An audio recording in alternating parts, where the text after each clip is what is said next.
Great. Why don't they?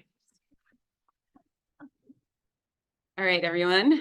Thank you so much for joining us today on this absolutely stunning Saturday. I think we're going to be kicking summer off on a sunnier Saturday note than last year. My name is Amy Wolf. I'm the programming coordinator for the Osterville Village Library. Thank you so much for being here. And to our friends on Zoom, thank you so much for joining us as well. Today, we are excited to have with us Colin Reed, who serves as the Director of Community Relations and Engagement at the Woods Hole Oceanographic Institution.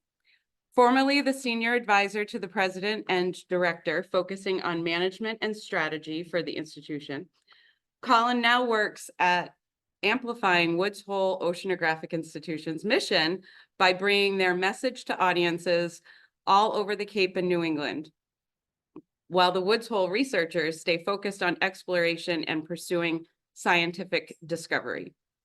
Originally from Vermont, Colin returned to his New England roots at Woods Hole Oceanographic in 2015 after working for the Consortium for Ocean Leadership in Washington, D.C. for 12 years.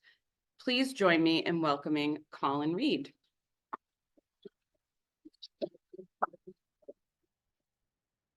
Thank you. Thank you for the warm welcome. Get the Zoom ready here. Minimize this. And we'll minimize this, so we can see it all. All right. So, hi, my name is Colin. Thank you for having me here today.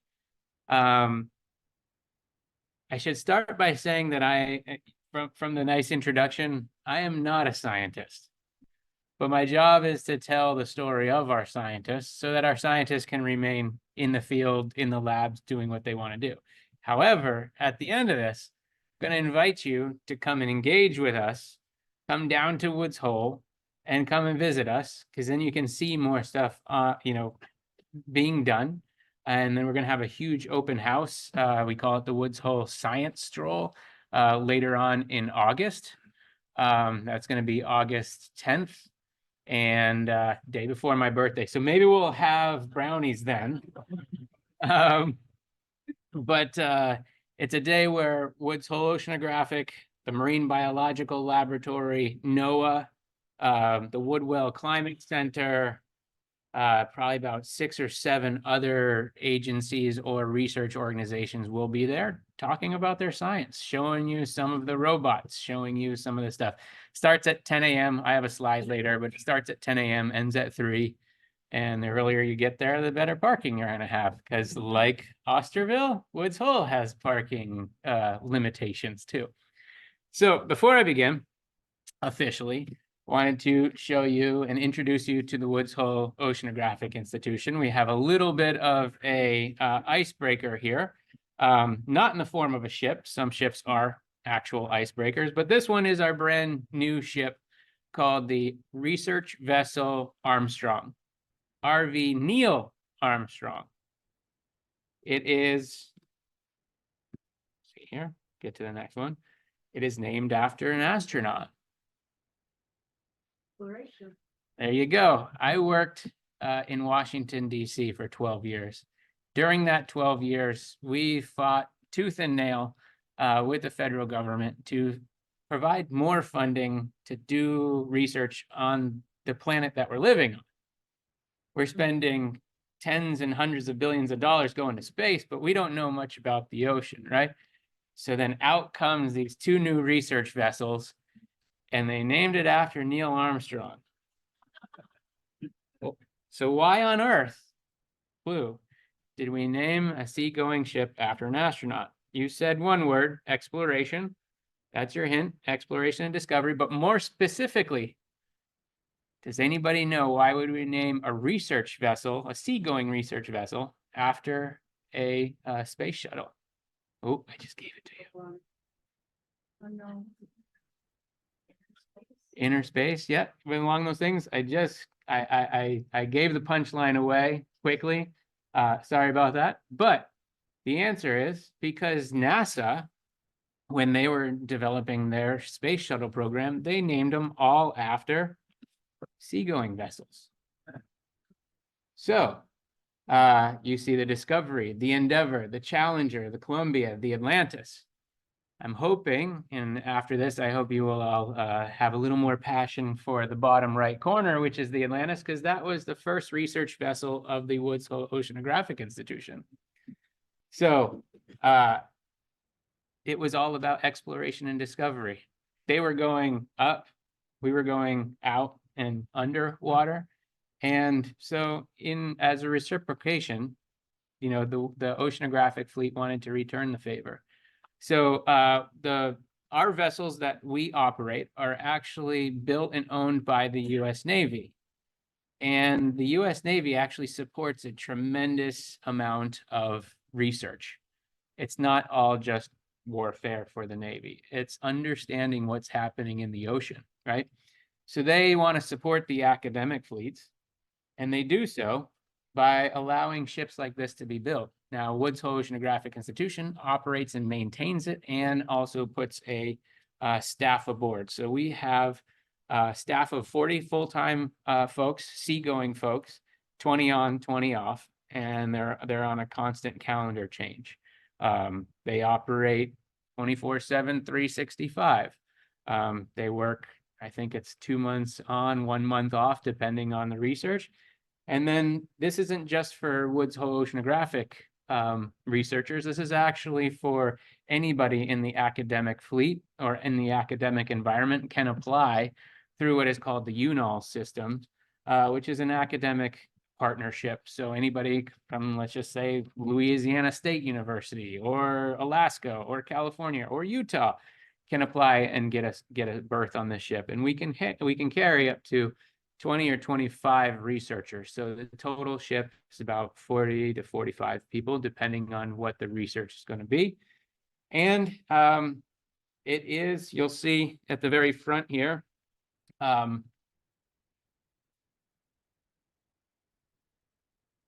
is a shipping container. Why is that on there? That's because every researcher brings their own lab onto the ship, unloads inside. It is a blank canvas of research, and then they plug and play for 30 to 60 days, however long their expedition is. Then they come back and a new research goes on. So that was just a quick little introduction, little quiz there.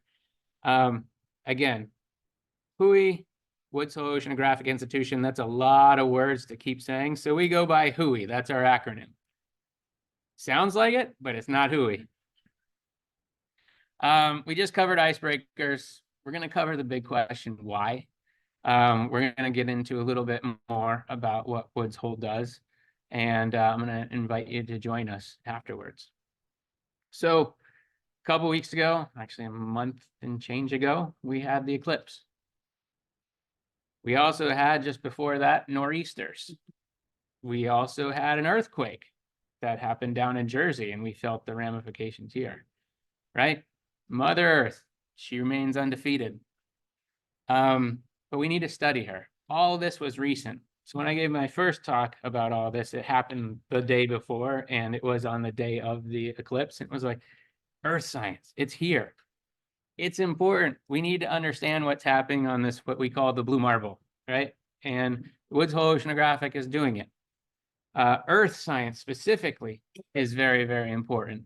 I just found out that, you know, we're used to seeing a globe look like this. One of our researchers in 1938 joined us, last name Spillhouse. He created a new map that actually changes your perspective. It shows the globe from an ocean perspective. And it's really, really interesting. He also invented the bathythermograph, which was allowed us to take temperature and salinity measurements, which was crucial in World War II. But anyways, new way to look at the globe. Earth science, astronomy, geology, meteorology, oceanography, all those came to play recently. It happens every day. We're having a beautiful sunny day, so I'm not going to try to stay in your way of that. We'll get done quick here today. But, you know, all of it's important, and the question is why. I'm going to back out of this real quickly, play you a little video, And maybe it'll give you a little bit flavor of all the different science that we do here.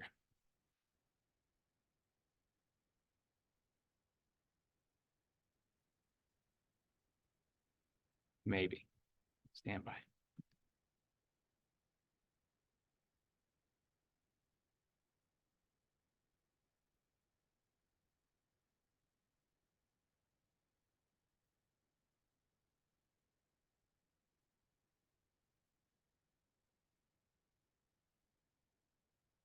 There we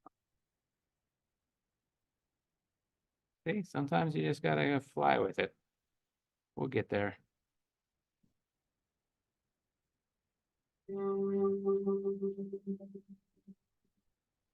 The oceans, the atmosphere, the nature of the earth, life, everything is connected. We are all linked in our research by our passion for the ocean. Hawaii is an amazing place full of extraordinary people who are truly curious about the ocean, want to understand how it works. How it interacts with the rest of the planetary system, how humans influence it. The physics, the geology, the chemistry, the biology, the interaction with human society, it's all connected. What Hui does is it brings all the scientists together. The world's best talent in ocean science. We learn from each other, we develop opportunities together. It's a whole multiplier. It feels like 130,000 scientists. I can pull together a team from either my department or other departments that really. Having all the support is what makes Hui unique and enables me to do good science. Hawaii is at the cutting edge of that mix between science and engineering. It allows us to ask questions that most other places can ask. You can come up with ideas, put them into action, and actually deliver results all in a shared time. Vehicle technology, technology, seafloor transportation, sensor development. You get the world-class reputation, but you've also got amazing ships and engineering that allow you access to places that most other scientists can't get to. You can see further, you can go further, you can reduce your risk, and you can do it less expensively. It's really amazing for me to be able to walk out of my lab, cross the street, and get on to research vessels that can take me anywhere around the world. I've been to remote reefs in the Maldives and Micronesia. I've dived, both the Atlantic Bridge and Pacific Islands, very professional down in the sea depth. We've looked at the turbulent storms in the ocean, how they create upwells and nutrients. We're able to collect samples and see how these systems change in real time. Just imagine you're diving, you're reaching the bottom of the sea now. All of a sudden you see a cloud. As we get closer, we see these objects that were aggregated like in a map and see what is that? The sense of isolation, you can almost feel the ocean closing over your head as you submerge. You can learn a tremendous amount just by being in the environment. Some things have struck me in the middle of the night and clicks, and you're like, oh my gosh, this is something really huge. It's that aspect of discovery, finding out something new, something that's never been seen before, creates an incredible drive within Hawaii scientists, engineers, and technicians. It's such a compelling place to be, so dynamic, so many opportunities that it attracts really smart and dedicated students and young scientists. So I was reading those papers about amazing science that was coming out of Hui. Now that I'm here, I get to actually interact with the people who wrote those papers. The positive feedback and the collaboration finally made me decide, oh, I want to be a scientist. Oh, I can be a scientist. It's incumbent on us to perpetuate the cycle of education and research and discovery. People all over the world need to recognize the role that the ocean plays in their daily life, even if they don't live near the coast. It affects weather, it affects food resources, it affects climate. Tides are changing, the temperature is changing, the salinity is changing, climate change and overfishing are the biggest threats to coral reefs right now. How will the ocean respond to global warming? We have to understand our planet in order to be good stewards of it. We need to get the understanding in the hands of everyone, from the general public to people responsible for making policy decisions. It's probably more important now than it ever was. We're very eager to provide answers for those critical questions that we must address now, and we have the tools and the means to provide these answers. This is the best place on the planet to do the sorts of things that we're doing. Institutions around the world look to Hui as a leader in pushing the envelope. Concepts that were developed here are understood as the basis for oceanography all over the world. I'm proud to be from Hui. There's no place on earth I'd rather be. we have the potential to change the world. It's not just about this planet, it's about life in the broadest possible terms.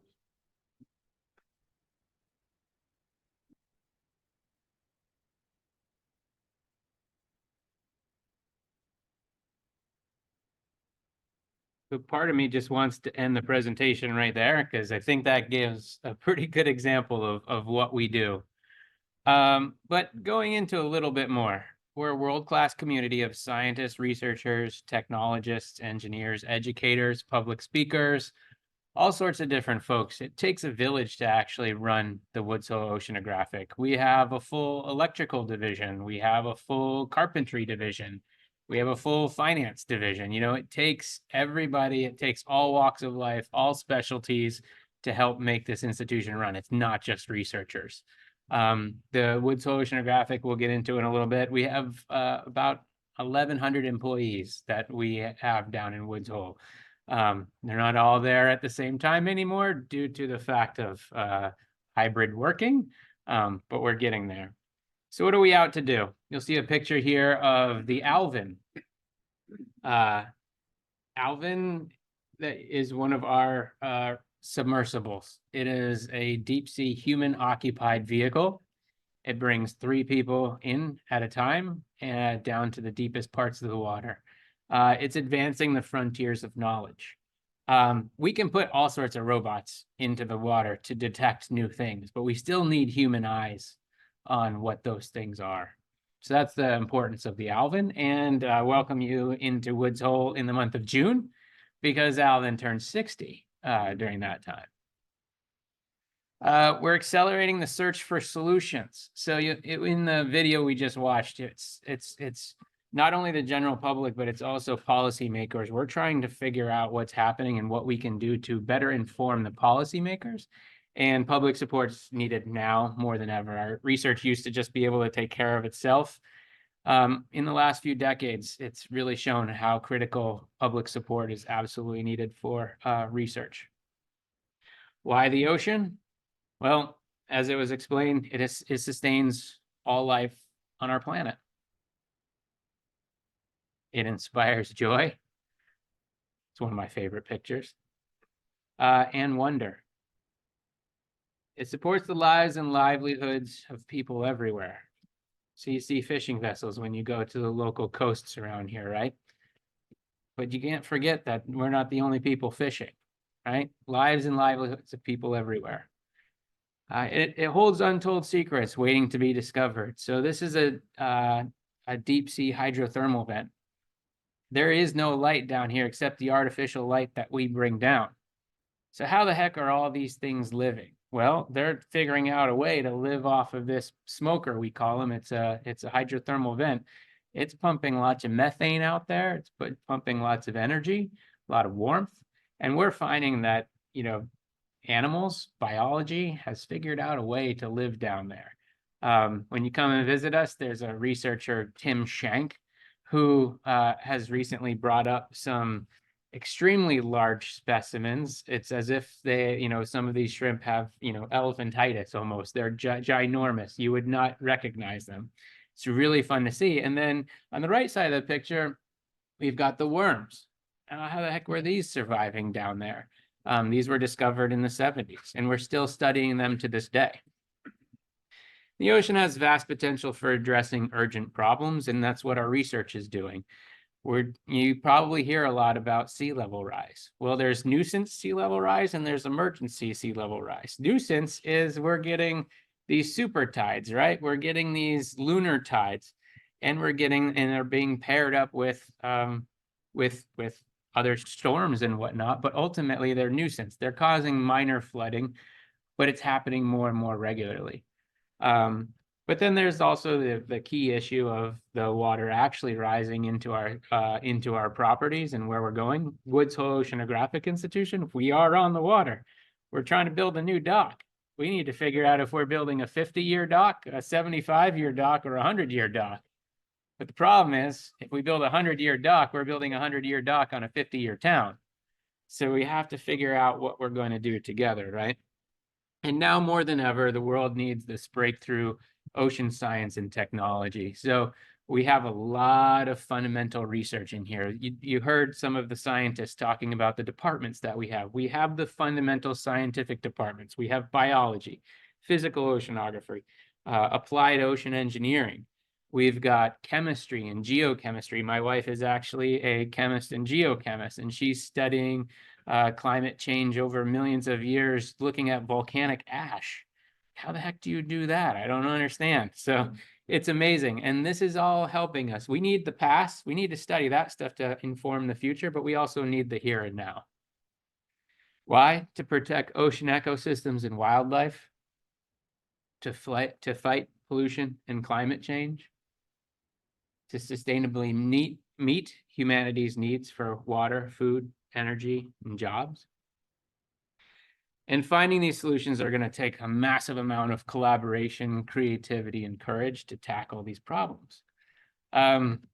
We rely heavily on the federal government. We are a nonprofit institution, and I'll get into that in just a minute. But all of our researchers come here and they actually pay for their own salaries. They pay for my salary, which is crazy. And that's why I don't take this lightly when I get a chance to come to see all of you. Their job, and we call it soft money. And what it is they go to the federal government and they apply. The federal government puts out a request for proposals for a given science that they want done, and the world competes for it. The federal government funding levels have remained relatively level. In some cases, it drops a little bit, but we're putting more PhD students into it. And so what's happening is it's becoming more and more competitive. But this, I think, more than any other science, oceanography has a tremendous amount of collaboration across the board, and that's one of our biggest strengths. So Hui, this is a photo of our waterfront, the one that we do need to replace. Over on the right-hand side, it is the beginning of the steamship terminal. And for those of you who have been up in Boston and traveled by, sometimes you see the metro stations and the bus stations, and off to the side, there is their servicing station where you see all the buses lined up or all the things. Sometimes people look over at us when they see when the ships are not there, and they think that we're just a fix-it-all for the steamship, and that couldn't be further from the truth. We are a research institution. We are the third of the big three in Woods Hole. Down in Woods Hole, there used to be a guano factory in the 1800s. They brought in bird poop from the Pacific, and they created fertilizers out there. It is now home, it's Penzance Point. That factory went out of business in the late 1800s, and it is now home to some very large homes. And NOAA was the first. The National Oceanographic and Atmospheric Administration started there with their Northeast Fisheries Service Center studying cod. We're called Cape Cod. Why? Because we had lots of cod, and that was our biggest fishing industry, right? But they set themselves up in the mid-1800s to study the cod assessments then, like the stock assessments of how many we were pulling up. We're worried about that in today's world, and we were worried about it back then. Off of that came the Marine Biological Laboratory in the late 1800s, and they were studying the biological aspects of the cod, but also all different species coming out of the ocean. And in the after World War I, before World War II, there was a lot of scientists that lived in Europe that were really pushing the scientific envelope, whose lives were at risk. And the large philanthropic organizations of the world were basically saving their lives, bringing them over and helping the research enterprise of the United States. During that time, a Harvard professor, Henry Bigelow, was working with the Rockefellers, and they said, boy, you know, we need to do some kind of like official oceanographic research. And with the Rockefellers, they commissioned a study with the National Academies, and voila, they came out with a report that said, we need oceanography. And so they determined that they needed two of them, one on the East Coast and one on the West Coast. The West Coast one is the Scripps Institution of Oceanography. It has since been acquired by the University of California system, Whereas on the East Coast, we have the Woods Hole Oceanographic Institution, or WHOI, as I say, and we remain independent. And it's extremely important that I emphasize that, is because we are a nonprofit. We do go and compete for federal research, but we also use public support to seed fund some of our research.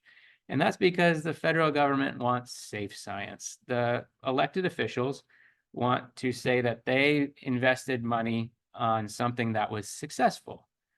But science requires us to fail sometimes. It's still learning when we fail at an experiment. And that's kind of lost sometimes. Everything that we do in science adds to the body of knowledge. So we remain independent because we need to make sure that we have that flexibility to be able to do our science and not be held captive by state budgets, by federal budgets, and by whatnot. We can flex where we need to go. We do get a fair amount of funding from the Navy, because what we do is we invent things for search and rescue and or searching overall. That's our expertise. Our robots are designed to find things.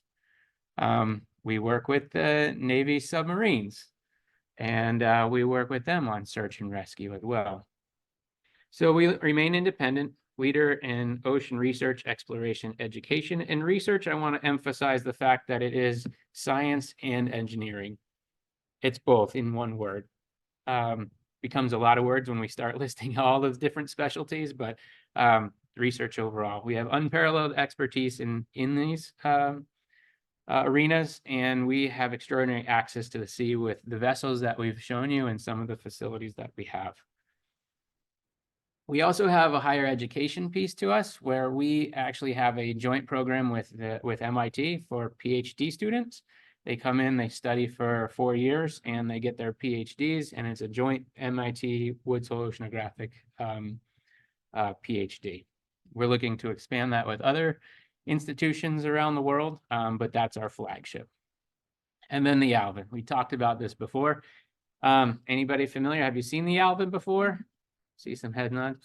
Do you know why it's called the Alvin? I'll tell you, it has nothing to do with a chipmunk. The inventor, the engineer, his name was Al Vine, and they created it as the Alvin. And it's kind of fun right now because I get to go into the archives of the institution, which is phenomenal. And I found Al's original drawings of what to do on this. It started on a napkin, but now we also have the CAD drawings. Absolutely amazing. So I'm hoping that in the next few weeks, we're going to get some information out on Water Street so you can come and see it. We have, it's really tough to see. I'm going to see if I can bring the mouse cursor here. These are the human view holes, the portholes. Inside of that is a titanium sphere. It's 8 inches thick. It is 8 feet in diameter. It's about 8,000 pounds. It's heavy. So this entire white surface that you're seeing is syntactic foam. That's its flotation. Obviously, in the front, we've got the ability to manipulate arms to collect data. But the interesting part is they're down there for 4 to 6 hours, 3 people, no bathroom. They have to dehydrate themselves, but there is a bucket behind them. And they're down there putting their eyes on things. It's really, really exciting. I hope someday I can just get into it while it's at the dock, because I don't want to take the space of a researcher on the real thing, but it's amazing. And we're celebrating the 60th anniversary or birthday, as I said, in June. And fun side story, the Navy called me. So we want to get the sphere out on public display. If you come for one of our tours, you can get behind the gates and you can go and see it, which is very cool. But I want to get it out on Water Street so people can see it all day long and tell the story of Alvin and our research, right? And so I'm in the process of working my way through the local folks that live in Woods Hole, and also the regulatory folks. And the Navy called and they said, hey, we've got this Alvin model that we're, decommissioning one of our buildings. Would you like it? I need to give it to WHOI or to some federal agency. Otherwise, we have to destroy it. And we have a ton of tabletop models, but I said, yeah, absolutely. I was like, what's the rub? And he said, doesn't cost anything. You just have to pay for shipping. And I was like, oh, okay. I was like, what's that entail? And he's like, well, I'll get back to you. we have to put out a request for proposals for rigging and for building a base. I said, rigging? How big is this thing? Turns out it is near life size. It is 24 feet long by 12 feet wide by 10 feet tall. But the good news is it's not made like this. It is made of fiberglass. It is hollow. It is just bulky to move. It is not heavy to move, but I'm hoping that we're going to get that on Water Street as well. So this summer, come down and check us out. I'm hoping we have a beautiful exhibit to show off what is there. And even if it's not there, you can still come see the sphere, which is okay. No, it's okay. So the recent iteration, it was just upgraded 2 years ago, maybe a year ago, to go full 99% of the ocean floor. So it can go down to 6,700 meters. That's roughly almost 7 miles, 7 miles. Takes a long time to go down there. It takes a long time to go up. But that's where it's currently rated. The last one was only down to about 4,500. So what they did is we had to make a new sphere. We also had to reinforce and reinvent some of the things around it.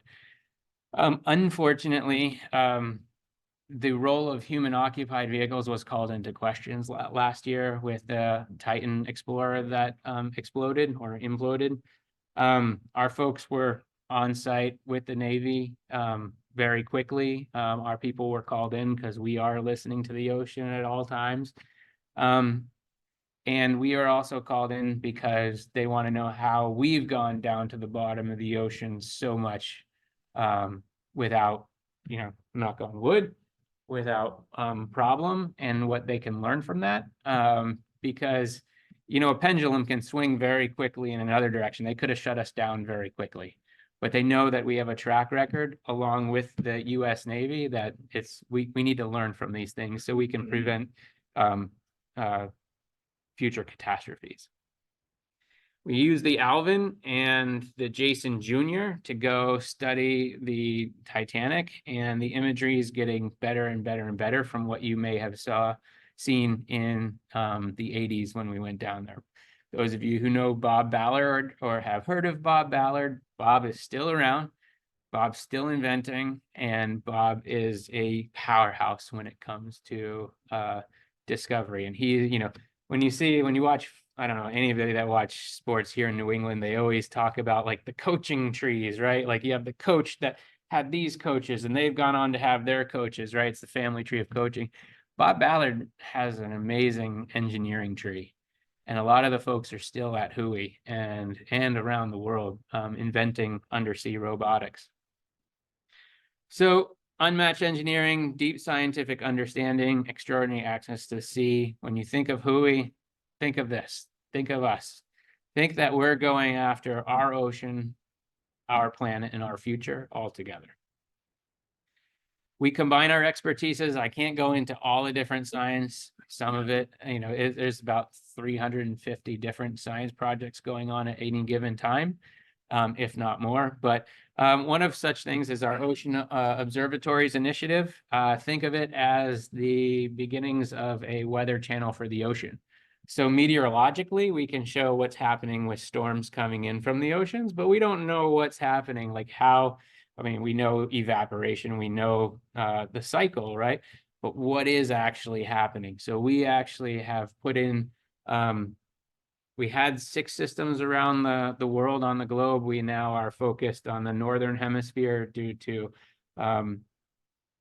different political administrations wanting us to be in Northern as opposed to Southern Hemisphere. Sometimes science has to do that. But we are on the Pacific Northwest, and we're up in the Northeast Atlantic, up by Greenland, and we are studying very active places biologically or circulation-wise to really understand what's happening in the ocean, to see if we can start, using these small examples as places of study first to see if we can expand and scale it up. This is a look kind of under the water of what this is. This has a series of what we call surface expressions or buoys. They are tied down to the ocean floor.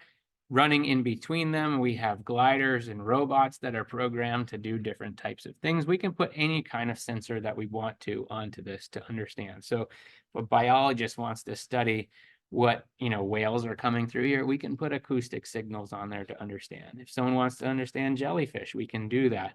That's what this whole OOI is meant to do.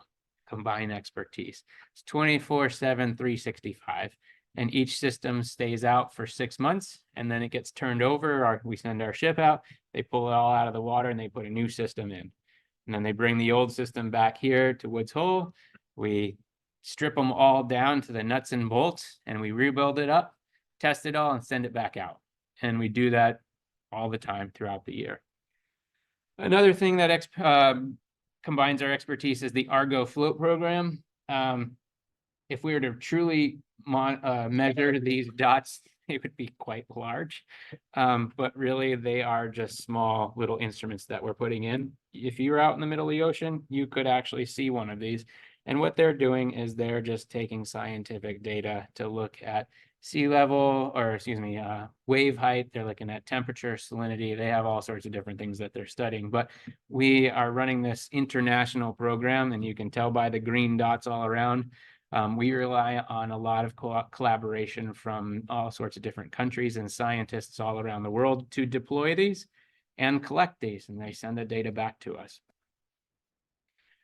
This is an interesting one, given my first slide about the space exploration. We have invented something called Orpheus. Orpheus, if you can imagine, it sinks down to the bottom of the ocean, and because of the way its legs are, it lands, and its job is just to keep jumping like Mars rover, but it's meant to actually take photos of the ocean floor to give us a better example. Now, we at WHOI create one-off things. We create craft robots and whatnot, but what we want to do is start thinking about things in swarms, or swarms are more for winged animals. We use the word swarm. It's more of like a school of fish, but ultimately things to work in unison. Why? Because NASA knows how to get out to outer space.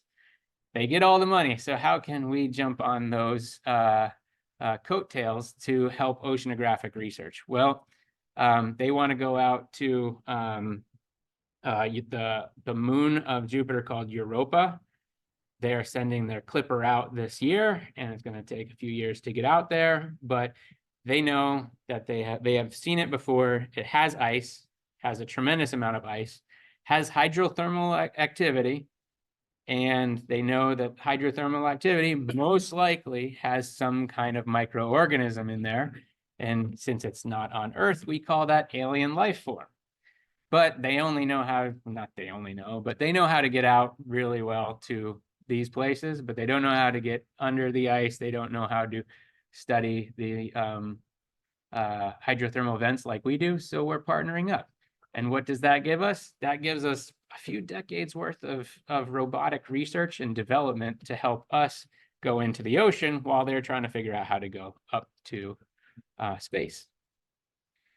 Along the space theme in terms of name only, the ocean twilight zone is a middle section of the ocean that we know about, but we often think about because we are building alvins to go down to the bottom because we don't know the bottom, right? But this whole middle section actually has the largest animal migration on planet Earth. It's not, the wildebeests of Africa. It's not, some of the bird flocks that, go from northern to southern hemisphere. This actually happens daily. There is a huge biomass that goes up and down the ocean based on the sun. It's huge, and it actually has a major effect on planet Earth. Some countries have figured out that they can vacuum up this biomass and turn it into fertilizers and animal feed. But to what effect, right? So our folks are getting into the ocean to understand if we start going after this resource, what happens when we run out? Or what are the benefits of this resource that we can do it, and how often does it recycle? But it's also helping us study because our tags are getting better. We're starting to tag sharks and whales and other animals in a lot better way, and we're getting a lot better data. So we're figuring out where they're going. And we're finding out that, you know, because it used to be once the animal went underwater, we couldn't record any more data until it came back up. And we're starting to now be able to record these things while underwater, and we're following what's happening in the ocean twilight zone. So just to wrap up, I want you to come and join us. Help us meet the moment. Who needs to unleash talent? We need to bring in new talent. We need to recruit new talent. We need to bring some of the best minds together. We need to continue driving discovery and exploring uncharted frontiers. We need to unlock innovation, build new tools and technologies, and we need to inform action. And this is probably one of the most important ones that gets not left behind, but it is not part of a traditional research proposal to the federal government. It is up to the federal government and others to kind of look back and ask for data instead of the data just going and proactively informing. So we need to do this together, because doing that together will help us create new breakthroughs in ocean science and technology. And before I get into this one, the last video, I want you to come visit us. We have tours 3 times a day starting in July and August. The bell curve is Mondays are less attended than Tuesdays, and Tuesdays less than Wednesday. I would stay away from Thursday and Friday because Cape traffic, as we know, is the worst in the summertime in those months. But come and visit us anytime and sign up for one of our tours. And you can do that online. And then also on Saturday, August 10th, as described, we have the Woods Hole Science Stroll. Same thing as the QR code there, sign up. Unfortunately, I did this on Google and they gave me a dinosaur. I need to figure out how to change that to a whale or something. But I just wanted to end with one last video, and then I'll take questions for what you might have. So stick with me as I bring this up.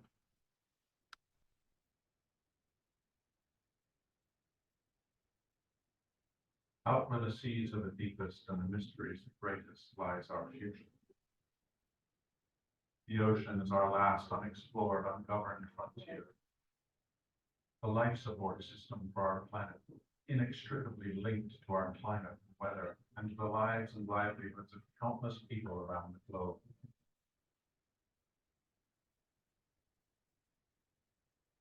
But even against the ocean's vastness, humankind can be a formidable force.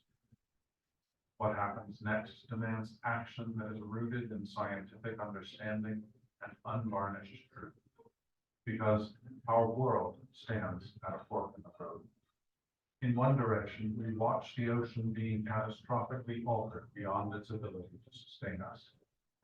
In the other, understanding outraces exploitation, and we help steward and protect this most precious shared resource. What will be the legacy of the 21st century? Together, we can unleash the world's most creative minds, passionately dedicated to ocean science, engineering, education, and policy. Together, we can provide the expertise needed to know what works and the trusted voice to present the facts as we uncover them. Together, we can shape the future. We can inform governments, businesses, and conservationists. We can generate new knowledge in service of society. We can be the catalyst for change. It is more than our responsibility. It is the defining moment of our generation. We are explorers, students, and stewards of the ocean, and this is our time.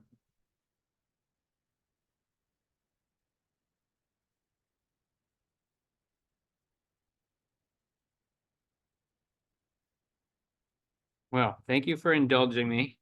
And I'd like to open it up for questions. Let me just get this thing out of the way here. Put this back up.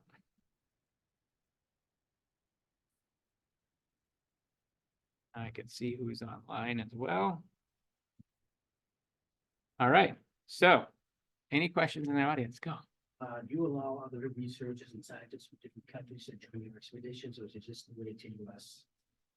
The question is, do we allow researchers from around the world to join us, or are we just limited to US or to our own people? The answer is yes. The oceanographic research community is highly collaborative, as I was saying, even during times of war. Cold War, as an example, we did a lot with the Russians. Science usually bridges those gaps. Unless it has military implication, we're able to do oceanography and other sciences, and that's the beauty of it. Sometimes we do get shut down. Right now, our interactions with China remain limited only because of data protection right now. I don't know the whole gist of that. I just know that we've been more cautious going into that than other places, but we've always been able to transcend politics for science. Yes. What are these feelings about the windmills? Great question. I don't have an opinion on that, and nor am I I don't think I'm allowed to put a, institutional thought down without having it vetted on these. I think our big piece of it is there needs to be research around these, ongoing, proactive before, during, and after. If it's inevitable that they're going to happen, we need to make sure that research happens. And I know a lot of our robotics are being adjusted and improved to work around some of these objects like windmills and others. Just happened to run into some folks that were getting ready. They're loading up a Penske rental truck, and they were heading down to, I think, New Jersey to do some coastal studies, but also to test the equipment on some of the windmills that exist down there. So research is absolutely necessary. You'll find that a lot of it, we will not take a position as an institution because we stand behind research more than we do advocacy, because sometimes that gets you into trouble. We just want to understand more so we can make better decisions. There are some things where we have to take a line where we know if something is being bad or if something is actually really good for the ocean, we will do that. But you'll see that the science community won't do it as one-offs. They'll do it together as a big consortium. That's what I did a lot in Washington, D.C., was to do things. A collective voice is a lot stronger than a single voice in this world. Yes. Space. How do you work with them? It's not just the two organizations. Yeah. Yeah. So the question was, how do we work with the Marine Biological Laboratory in Woods Hole, and or I'll expand it maybe to some of the other institutions that are there. Woods Hole research is not top down. So we do have institutional relationships, institution to institution, but it's usually a researcher to a researcher. We call them PIs, principal investigators. So PI to PI level is usually where it happens. And it is really, really hard to track all of the interactions. We're trying, and I think in this world of machine learning and artificial intelligence, we're actually going to get to a better mapping, like a social mapping of what's happening, because you can actually start looking at even just the email correspondence between people and map it. But we do quite extensively a lot of work together. It's one of the most fascinating things. If you ever have an extra hour of time and you are in Woods Hole, just sit down at the local coffee shop. It's amazing what's being discussed in there sometimes. And sometimes it's really, really fascinating. Good case study. One of our robots was actually invented at the coffee shop. They were leaving the coffee shop. The Eel Pond Bridge goes up and down based on need every half an hour in the summertime, which is awesome because you do end up interacting with people that you didn't think you would be, because everybody's aggravated by the bridge. But out of that, one of our, he used to be our deputy director. He was a jellyfish researcher, and he was talking with one of Bob Ballard's engineers back in the day. His name's Dana Yerger. And they said, what were you studying? How was your recent expedition? He's like, great. And he's like, well, what were you studying? And he's like, I did this, this, and this. And he's like, well, what do you wish, what do you wish you could do that you didn't do on that one? And he goes, I wish I didn't have to come up for air. And he's like, well, what are you looking at? And he goes, I'm looking at this, this, and this. And he's like, oh, well, we can build a robot for that. Say literally paper napkined it. And then the magic of Woods Hole is, as I said, it takes a village to run the place. We have a machine shop that's second to none. We can literally walk down to them with a paper napkin and they say, you know, can you put this in a CAD drawing? Can we get something out? And they're like, yeah, no problem. And they'll mill aluminum, titanium, whatever kind of metal necessary to come up with a prototype. And that's how some of our stuff gets invented at Hui. It's really magical. That's the special sauce, is just the people that can take these ideas and put it on paper and then make it into reality. And we've just opened up in the last 5 or 6 years. 3D printing is becoming something you can even have on your own, you know, desktop. But we're 3D printing not only in plastics, but we're 3D printing in metal now. We're 3D printing in all sorts of different ways. And in that, we can prototype these things before we mill the titanium, because titanium is expensive. So how do you test one of your parts? Well, you 3D print it, you put it on the robot and test it first. So that's kind of the magic of Hui and, you know, what we do. I did see one chat online. See if I can get there. Are tours first come, first serve, and are they at specific times? Yes and yes. Go online. They are first come, first serve. You can sign up for them, and it is my job to expand those. They are usually a little bit before lunch and a little bit after lunch. And it's during the week right now. But again, there's a huge population that lives here on Cape that don't know about us that I'm inviting to come and check out. And there's a huge population going over the vineyard every day. And if I can, you know, 2 million people, 2.5 million people go over the vineyard every year. You know, 1 million of those people are running late. We're never going to get them off of the ship. But if I could get a few, you know, couple tens of thousands to come and visit us and get to know more about us, that's my goal. So to answer your question online, I want to offer more, and I'm hoping to be able to offer more in the future, but get online and you can sign up for them. They are first come. I'm going to go to the back and then over to you. What questions or areas of research are exploring when you look at deriving types of energy from the air over the ocean, like tidal energy? Like, what questions are you asking as a researcher? Yeah, so the question is, what questions are we asking looking at ocean energy and different types of sciences when looking at all these? And my answer is all of them. We're asking all of the questions. You may have missed the very beginning. I, in fact, am not a researcher. I'm just our director of community engagement. We have scientists. There's 2 different ways in which our scientists go about doing their science. They have an idea and it's fundable by the federal government, or they have an idea and we have to seed fund it within the institution. Tidal energy is a big one that some folks have been looking into. And in fact, we looked at it as we're starting to redesign our dock. Is there a way for us to harness that kind of energy to help support our dockside operations? Because there is quite a bit of a tidal range there. But I don't know your answers. I don't know the answer specifically of other types, other than like we do get down to the chemosynthetic environments and we're looking at the energies there. Wind was brought up and we are engaging as on the research side of that. But otherwise, I'll have to get back to you on like the implications, like secondary implications of energy derived from electrical field. Yeah, I think that's all part and parcel to the, I guess to repeat the question for the online folks, it's the secondary implications of, you know, harnessing or going after some of these research or some of these power sources. I think it's all part and parcel to the typically what the proposed research is to do. I don't think there are many times in which our researchers go beyond the bounds of just what the proposal is. But typically they set out to do a certain set of data, and it's usually more on the immediate implication than the secondary, but I think the secondary becomes immediate as we accomplish the first. So I know I didn't really answer your question well there, so I'm sorry about that, but the answer is when we do study it, it's usually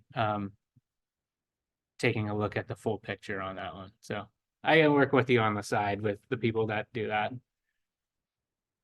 Visitors welcome to take, or are you not starting till July? Visitors can come down. The main tours are May and June, but you know, our information's on there. I can leave you my business card. You can give me a call, and if none of our tour guides are around, I'll give you a tour. Oh, children are very welcome. We have a discovery center that is open. Our hours of being open are typically 11 a.m. to 4 p.m. every day. Well, during the week right now, I think once May 15th happens, we get into our discovery center, and our gift shops are open 7 days a week. Our tours start generally in July and August, but we do, if the library here wanted to organize, 10 or 15 people, we can do that. So Amy, that might be something that, sorry, I think I just volunteered you for something. But, it could be something that you can sign up as a group and come down together and do it that way. We're happy to do that. We often do that for groups. It's easier to do group tours than one-offs at this point in time, but we can do that. I read recently that you are kind of running out of space there. And there was a rumor you may be shifting to a different location. Is there any truth in that, or?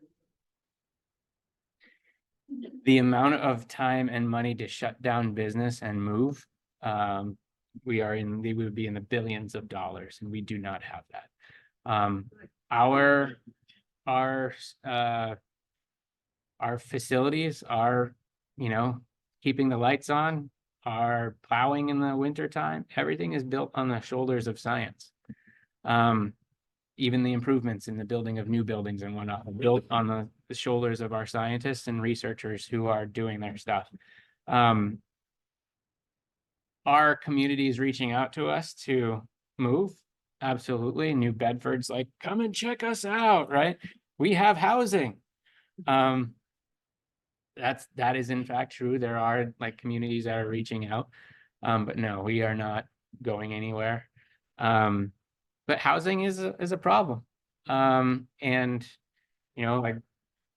if and when you have to vote on different things, I'd really appreciate it if you could allow multifamily homes and sewers and other things that would allow some more building of housing that is affordable for our researchers to actually get and attain, because we haven't built on the Cape, and unfortunately it's very much don't build on the Cape. And if that remains the case, that's okay. We'll have to figure it out. I mean, here at least you can go limited 360-degree way. Down in Woods Hole, we only have land that goes that way, and half of it's run by Joint Base Cape Cod, which we're trying to work on. But housing is probably our biggest challenge right now for the existence of the institution.